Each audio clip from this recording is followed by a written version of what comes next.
What's at the core of achieving the good life? The major key to the good life. The major key is not in learning how to set goals. It is not in learning how to better manage your time. It is not in mastering the attributes of leadership every day in 1,000 different ways. We are trying to improve ourselves by learning how to do things. We spend a lifetime gathering knowledge in classrooms, in textbooks and experiences. Now, if knowledge is power, if knowledge is the forerunner to success, then why do we fall short of our objectives? Why, in spite of all our knowledge and in spite of our collective experiences, do we find ourselves aimlessly wandering, settling for a life of existence rather than a life of substance? There may be many answers to this question. Your answers may be different than your associates or your spouses or your friends. While there may be many answers to this question, the fundamental answer is the absence of discipline applying all that we know. That's the key word, discipline, self-discipline. We might add one more word here, consistent. Consistent self-discipline. It doesn't really matter how smart you are or how much you know if you don't use it. It doesn't really matter that you graduated magna cum laude if you're stuck in a low-paying job. It doesn't really matter if you attended every seminar that comes to town if you don't apply what you've learned. Better than knowledge is applied knowledge. And once we've applied our knowledge, we must study the results of that process. Apply our knowledge. Study the results. Refine our approach finally by trying and observing and refining and trying again. Our knowledge will inevitably produce worthy results, admirable results, and with the joy and results of our efforts. We continue to apply, to learn, to observe, to fuel our ambition with the positive reinforcement of continued progress. Pretty soon we'll find that we're swept into a spiral of achievement, a vertical rise to success, and the ecstasy of that total experience makes for a life of triumph over tragedy, dullness, and mediocrity. But for this whole process to work for us, we must first master the art of discipline, self-discipline, consistent self-discipline. It takes consistent self-discipline to master the art of setting goals, to master the art of time management, to master the art of leadership, to master the art of parenting and relationships if we don't make consistent self-discipline. Part of our daily lives, the results we seek will be sporadic and elusive.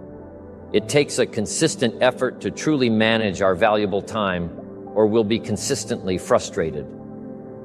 Our time will be eaten up by others whose demands are stronger than our own. It takes discipline to conquer the nagging voices in our minds. The fear of failure, the fear of success, the fear of poverty, the fear of a broken heart.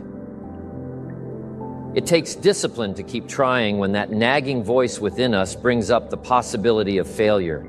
It takes discipline to admit our errors and recognize our limitations. The voice of the human ego speaks to all of us. Sometimes the voice of ego says that we should magnify our value beyond our results. It leads us to exaggerate, to not be totally honest. It takes discipline to be totally honest, both with ourselves and with others. Be certain of one thing. Every exaggeration of the truth, once detected by others, destroys our credibility and makes all that we say and do suspect as soon as a business colleague figures out that we tend to exaggerate. Guess what they'll always think? We exaggerate, and they'll never quite hold us in the same regard again. Never the tendency to exaggerate, distort, or even withhold the truth is an inherent part of all of us. It starts when we're kids, Johnny says. I didn't do it. Well, maybe Johnny didn't do it, but he probably had something to do with it. And then it continues.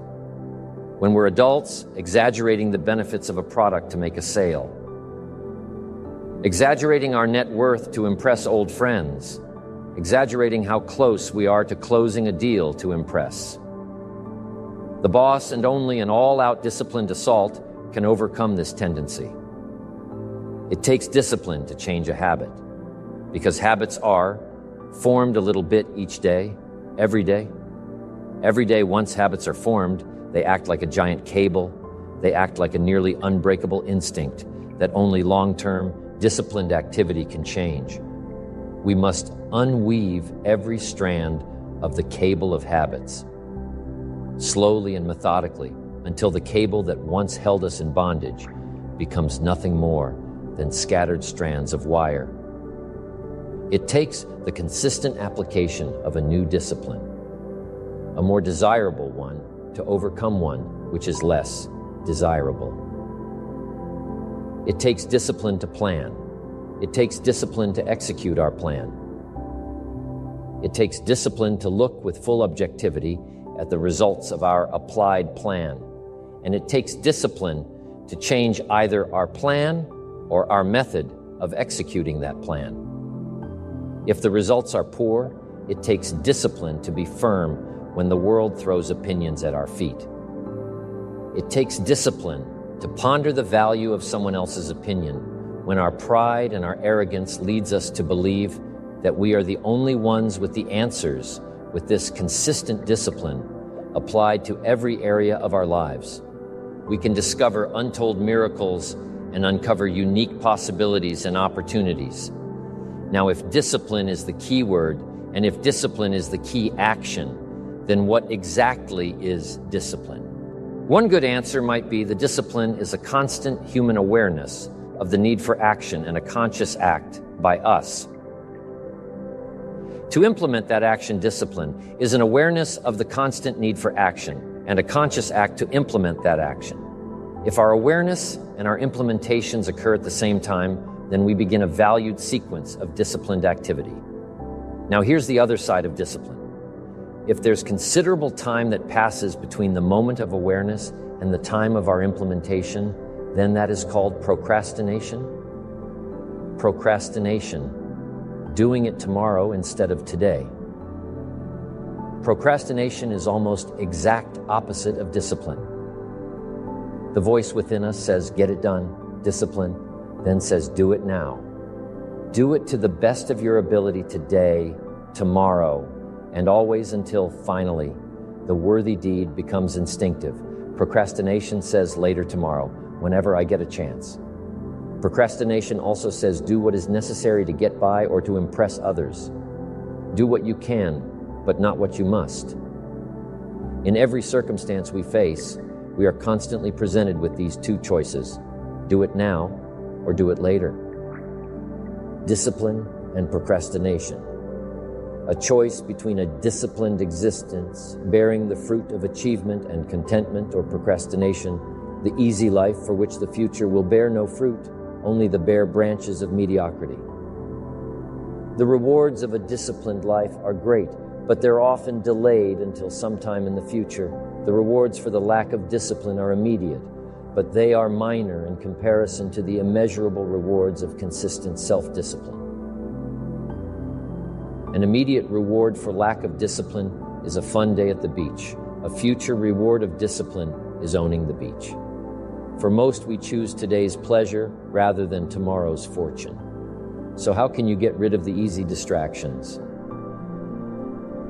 How can you keep your mind on what you're trying to do? How can you keep an attitude of doing it all and doing it now? How can you make the choice of discipline over procrastination? How can you stay focused on your ambitions? How can you avoid conversations at the water cooler? You can keep your focus on your work. You can get it done today instead of tomorrow.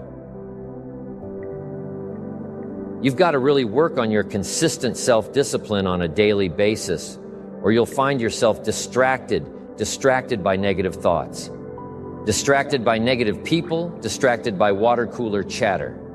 And pretty soon, depending on the type of people you've associated with, distracted by your doubts. Within yourself, never underestimate the power of influence and associations, and never underestimate the power of your own consistent self-discipline. Now let's take a closer look at discipline at the 3 steps to becoming disciplined. First, true discipline is not the easiest option. Most people would rather sleep until 10 than get up at 6. It's easier to go to bed late, sleep late, show up late, leave early. It's easier not to read. It's easier to turn on the television than to open a book. It's easier to do just enough than to do it all. Waiting is always easier than acting. Trying is always easier than doing. Imagine what life would be like if we didn't have to make our bed in the morning, or keep our garage clean, or pay our taxes, or show up for work tomorrow. Wouldn't it be fascinating if we didn't have to do these things? Wouldn't it be fascinating? What do you suppose would become of us? You're right, not much. For whatever the reason. The system we live in and contribute to is designed to make the easiest things in life the most unprofitable. Profitable seems to be the most difficult. Our world is and always will be a constant battle between the life of ease and its momentary rewards and a life of discipline, and its far more significant rewards. Each has its own price, the price of discipline or the price of regret. We will pay one or the other. What we wish we had done is the voice of regret, speaking in a sorrowful tone at a time when there is no going back. This is regret. No second chance, no. What would I do differently? Choose one or the other, but both will have their price, the price of discipline or the price of regret. One costs pennies, the other a fortune, Dostoevsky said. There are hundreds of young men who would die for the truth, but very few who would spend 5 years studying to know what the truth is. Dying for the truth is much more dramatic than the discipline of studying at one little piece at a time, one day at a time, 1 month at a time. But in the big picture, is dying for the truth really easier than adhering to the daily disciplines? The first lesson of discipline is that it isn't the easiest option. The second lesson of discipline is that it's a full-time activity. And we've said that the best form of discipline is consistent self-discipline. You see, the discipline that it takes to make your bed every day is the same discipline necessary for success in the world of business. The discipline to organize your garage is the same discipline to organize your business. All disciplines carry through to affect all parts of our lives. If we're disciplined in just one area and lazy in another, guess what? Pretty soon, the lazy side will creep in and destroy the disciplined side. The bad habits in one area of our life will eventually destroy our self-discipline. In the areas we've been working on, consistency cannot be inconsistent. Discipline is the mind being trained to control our lives. Discipline is a set of standards which we've selected as a personal code of conduct. Discipline is imposing on ourselves the requirements for honoring these standards. Once we've adopted these standards of behavior and conduct, we're committed to honor them. And if we don't, then there can be no disciplined activity. We find ourselves announcing our standards to our relatives, our friends, our associates. We shout our beliefs and condemn those who believe any differently. But then we don't walk the talk. We end up acting in a way far different from the beliefs. We've shouted. We tell our kids that the TV is rotting their minds, yet we spend our evenings in front of it. We tell our employees that they must take advantage of every minute of the working day, yet we spend 3 hours at lunch. Do as I say, not as I do. This is inconsistent. This leads to a loss of credibility among those who watch us, and more importantly, this leads to a loss of credibility within ourselves, the only thing worse than one who is inconsistent in implying their self-imposed disciplines. Is one who has never considered the need or the value of discipline at all. These people seem to wander aimlessly, changing procedures, changing standards, changing loyalties, and shifting frequently from one commitment to another, leaving behind a trail of broken friendships, unfinished projects, and unfulfilled promises. All because of a discipline that was either non-existent or imposed so infrequently that it was ineffective. Here's the third step to becoming consistently self-disciplined. One is realizing that discipline isn't the easiest option. 2, discipline is a full-time activity, day by day, every day. And the third step to becoming self-disciplined is really a philosophy that holds one of life's unique promises. It simply says, for every disciplined effort, there is a multiple reward. That's one of life's great arrangements. It's like the law of sowing and reaping. In fact, it's an extension of the biblical law that says, if you sow well, you reap well. Now, here's a unique part of the law of sowing and reaping. Not only does it suggest that we'll all reap what we've sown, it also suggests that we'll reap much more. Life is full of laws that both govern and explain behaviors. But this may well be the major law. We need to understand for every disciplined effort, a multiple reward. For every disciplined effort, a multiple reward.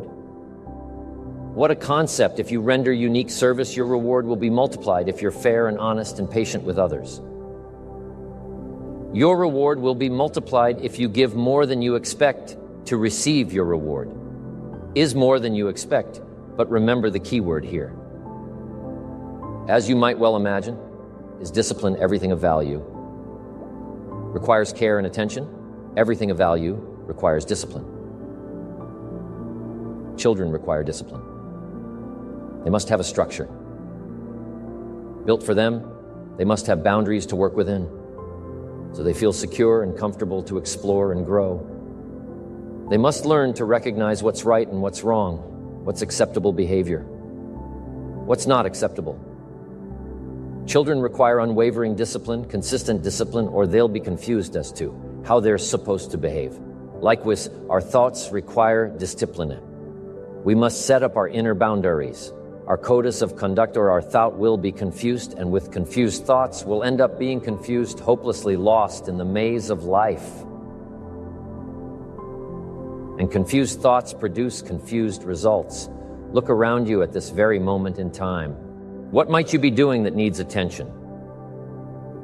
Perhaps you're listening to this program as you drive along in traffic, blowing your horn at someone ahead of you who isn't driving at the speed you'd like to.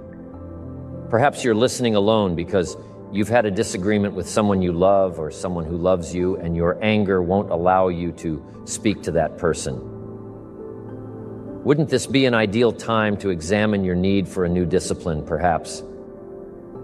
You're on the brink of giving up or starting over or starting out, and the only missing ingredient to your incredible success story in the future is a new and self-imposed discipline that will make you stay longer and try harder and work more intensely than you ever thought you possibly could. The most valuable form of discipline is the one that you impose on yourself. Don't wait for things to deteriorate so drastically that someone else must impose discipline into your life. Wouldn't that be tragic? How could you possibly explain the fact that someone else thought more of you than you? Thought of yourself that they forced you to get up early and get out into the marketplace when you would have been content to let success go to someone else who cared more about themselves. Your life, my life, the life of each one of us is going to serve as either a warning or an example.